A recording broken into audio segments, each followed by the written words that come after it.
Hello student, welcome to your channel Shipra Misra. Today we'll get start chapter 8 exercise 8.1 question number 5. Given sec theta equal to 13/12 calculate all other trigonometry ratio. यहाँ पे आपको सारा जितना भी trigonometry ratio है सब आपको यहाँ पे फाइंड करना है। तो पहले हम लोग क्या करेंगे, इसमें अगर ऐसा कुछ दिया है तो सबसे पहले हम लोग फिगर बनाएंगे, उसके बाद वो जो फेमस वाला फार्मूला है अपना वो लगाएंगे, है ना, तभी तो मजा आएगा। A B C, A C B. अब यहाँ पे बी जो है आपका 90 डिग्री है, ओके। ए बी क्या है आपका, अगर यहाँ पे सेक थीटा दिया है, ठीक है। अब यहाँ पे सेक थीटा दिया है मीन्स आप थीटा कुछ भी मान लीजिए। तो मान लीजिए हम लोग इसको मान लेते हैं थीटा। जब हम लोग थीटा इसको मानेंगे, थीटा के सामने वाला क्या होता है आपका परपेंडिकुलर होता है। ये सब वीडियो में हम आपको बताए हैं। ए बी आप थीटा से जो सटा रहेगा वो क्या होगा, वो आपका बेस होगा। ये आपका क्या होगा, हाइपोटेनस। ये आपका बेस हो गया और ये आपका परपेंडिकुलर और ये आपका हाइपोटेनस। It is clear.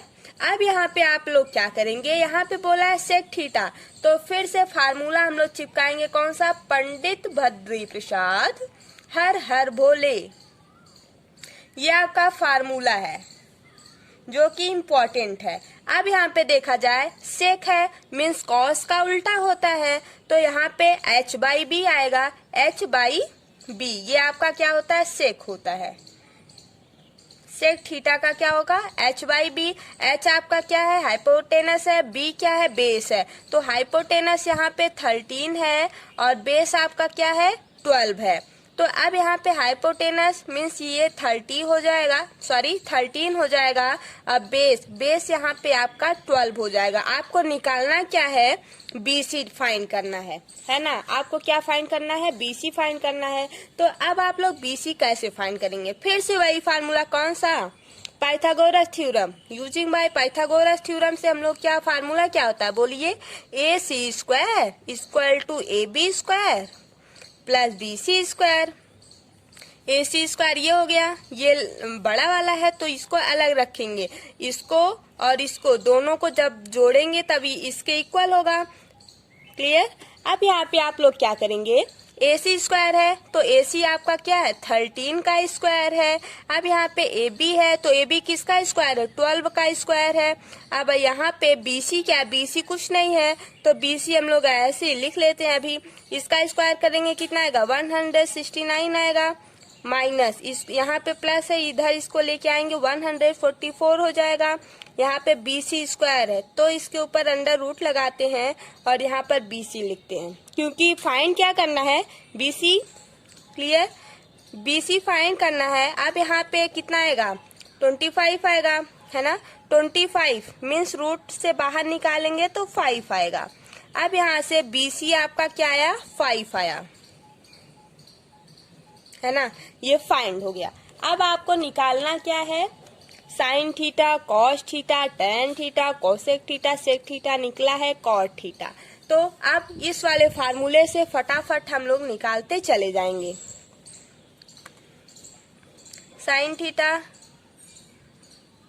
कितना आएगा, P by H. P by H आपका साइन थीटा हो गया। अब यहाँ पे हम लोग लिख लेते हैं P by H, sine theta होता है। साइन थीटा P क्या है आपका 5 है, H क्या है 13 है।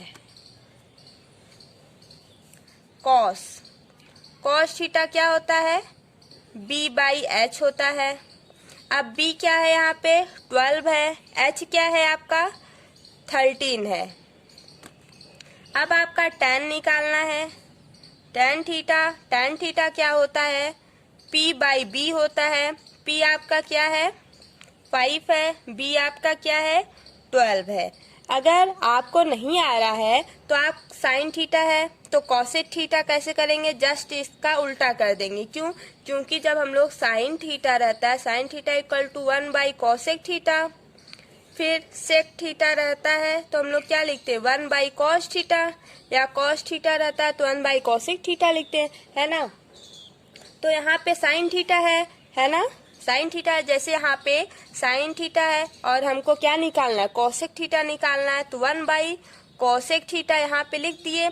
साइन थीटा की वैल्यू पता है क्या है, कोसेक थीटा यहाँ पे ले जाएं, क्यों, क्योंकि हमको फाइंड करना है कोसेक थीटा। इसको हम लोग इस फार्मूले से डायरेक्ट भी निकाल सकते थे, लेकिन आप लोग इसको भी जानते रहिए, क्योंकि ये फार्मूला हर जगह यूज करना पड़ेगा आपको। अब यहाँ पे कोसेक थीटा यहाँ पे कर देंगे, साइन इसके नीचे लाएंगे, क्यों, क्योंकि फाइंड करना है साइन थीटा। अब यहाँ पे 1/sin, साइन की वैल्यू क्या है 5/13, तो 13 ऊपर जाएगा,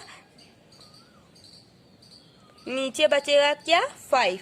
ये आपका क्या आया कोसेक थीटा, है ना। तो अब हम लोग यहाँ पे डायरेक्ट लिख देते हैं क्या, कोसेक थीटा इक्वल टू 13/5। फिर यहाँ पे सेक थीटा आपका तो निकला ही था, क्या था 13/12 था, 10 आया है। कॉट क्या हो जाएगा आपका, कॉट थीटा इक्वल टू 12/5, इसी का जस्ट अपोजिट हो जाएगा। ये वाला नीचे है तो ये ऊपर हो जाएगा, ये ऊपर है तो ये नीचे हो जाएगा।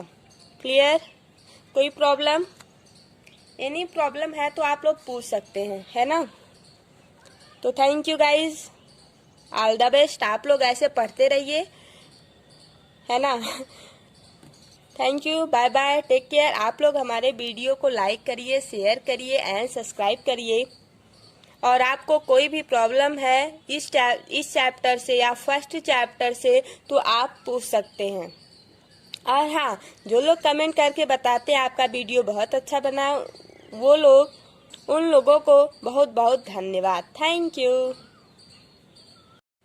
क्वेश्चन नंबर 6 बहुत छोटा सा है, ये टॉपिक भी हम लोग इसी में डिस्कस कर लेते हैं। फिर कल से हम लोग क्वेश्चन नंबर 7 जो कि मजेदार टॉपिक है, मीन्स क्वेश्चन अच्छा है, सस्ता और टिकाऊ ये सब क्वेश्चन है ना, वो महंगा क्वेश्चन रहेगा आपका, है ना। तो अब हम लोग यहाँ पे देखते हैं क्वेश्चन बनाने से पहले हम लोग फिगर बनाएंगे। ये आपका 90 डिग्री है, इसका नाम है सी, और ये आपका ए है और ये आपका बी है ना। अब यहाँ पे आप लोग क्या देखेंगे, ए सी बी, सी जो है वो आपका क्या है 90 डिग्री है, तो यहाँ पे कॉस ए। पहले हम लोग क्वेश्चन डिस्कस करते हैं। If A and C are acute angle, A जो है और सी एक्यूट एंगल क्या होता है, एक्यूट एंगल वह होता है जो 90 डिग्री से कम हो, राइट, वो आपका एक्यूट एंगल होता है। Cos A equal to cos B ऐसा गिवन दिया हुआ है इस क्वेश्चन में, आपको शो करना है angle A equal to angle B के, एंगल ये जो ए है वो एंगल बी के इक्वल होना चाहिए। अच्छा, एक बात आप लोग यहाँ पे थोड़ा सुनिए, जैसे ये ट्रायंगल है, ये ट्रायंगल किसके इक्वल होगा, इन ट्रायंगल का सम जब हम लोग करेंगे किसके इक्वल होगा, 180 डिग्री होगा। ये जब आपका 90 हो गया, ये आपका 45 होगा और ये आपका 45 होगा, है ना। जब ये दोनों आपका 45 होगा तभी तो इक्वल होगा, यहाँ पे 90 और ये 90 180 की इक्वल होगा। यही आपको प्रूव करना है कि एंगल ए जो है वो एंगल बी के इक्वल होना चाहिए, है ना। अब यहाँ पे ये 45 है, ये भी 45 होना चाहिए, ऐसा आपको प्रूव करके दिखाना है। क्लियर। अब यहाँ पे cos A equal to cos B आपका गिवन दिया हुआ है क्वेश्चन में, तो पहले जो गिवन रहता है हम लोग उसको लिख लेते हैं, ये आपका गिवन है क्वेश्चन में। अब हम लोग क्या करेंगे, कॉस ए निकालेंगे। कॉस ए जब हम लोग इसको मानेंगे, मीन्स इसको जब हम लोग ए थीटा मानेंगे, तो थीटा के सामने वाला क्या हो जाएगा, परपेंडिकुलर ये हो जाएगा, ये बेस हो जाएगा और ये हाइपोटेनस हो जाएगा। क्लियर हुआ। अब यहाँ पे जब हम लोग कॉस ए माने तो फिर से फार्मूला कौन सा लगाएंगे, पंडित बद्री प्रसाद हर हर भोले। तो यहाँ पे B/H मीन्स B क्या है आपका AC है, यहाँ पे AC/H क्या है आपका AB है, तो यहाँ पर AB लिख देंगे। क्लियर। अब आपको क्या निकालना है, कॉस B निकालना है। कॉस B निकालना है, क्यों, क्योंकि कॉस A कॉस E के इक्वल है, यहाँ पे दिया हुआ है, लेकिन एंगल हमको इक्वल करना है, एंगल शो करना है कि एंगल A जो है वो एंगल C के इक्वल है। ओके तो जैसे हम लोग एंगल ए निकाले हैं ठीक वैसा ही एंगल बी निकालेंगे। अब एंगल बी को हम लोग थीटा मानेंगे। जब इसको थीटा माने, इतना समझ में आ गया ना। जब अब बी को हम लोग थीटा मानेंगे तो ब्लैक पेन से लिखेंगे। तो ये आपका परपेंडिकुलर हो जाएगा, ये आपका बेस हो जाएगा, ये आपका हाइपोटेनस रहेगा। दोनों में ये इक्वल रहेगा, बस बेस और परपेंडिकुलर दोनों चेंज होगा। अब यहाँ पे कॉस बी है तो कॉस बी क्या हो जाएगा, यहाँ पे बेस पहले लिखा जाता है तो बेस क्या हो जाएगा, बी सी, और हाइपोटेनस ए बी। अब यहाँ पे गिवन क्या है, cos equal to cos B, तो आप लोग यहाँ पे फिर लिखेंगे कॉस ए, दिख रहा है, cos A equal to cos B, clear. तो cos A equal to cos B first equation, second. अब यहाँ पे कॉस ए के प्लेस पर हम लोग इसको लिखेंगे और कॉस बी के प्लेस पर हम लोग इसको पुट करेंगे। यहाँ पे क्या है, A C by A B equal to B C by A B. अब यहाँ पे देखा जाए जो जैसे 2/4 और यहाँ पे 2/8 रहता है, मान लो यहाँ पे 3 है ना। तो ये जो 4 रहता है हम लोग इसको कैसे कट करते हैं, ऐसे कर देते हैं। यहाँ पे 2 आ गया, फिर यहाँ 2 बचा और यहाँ पे x मान लेते हैं, 3x इक्वल टू 2 कर देते हैं, फिर इधर मल्टीप्लाई कर देते हैं, 3 इधर लाते हैं, x की वैल्यू निकल जाती है। ये हम बस आपको समझा रहे हैं, ठीक वैसे ही रफली है ना।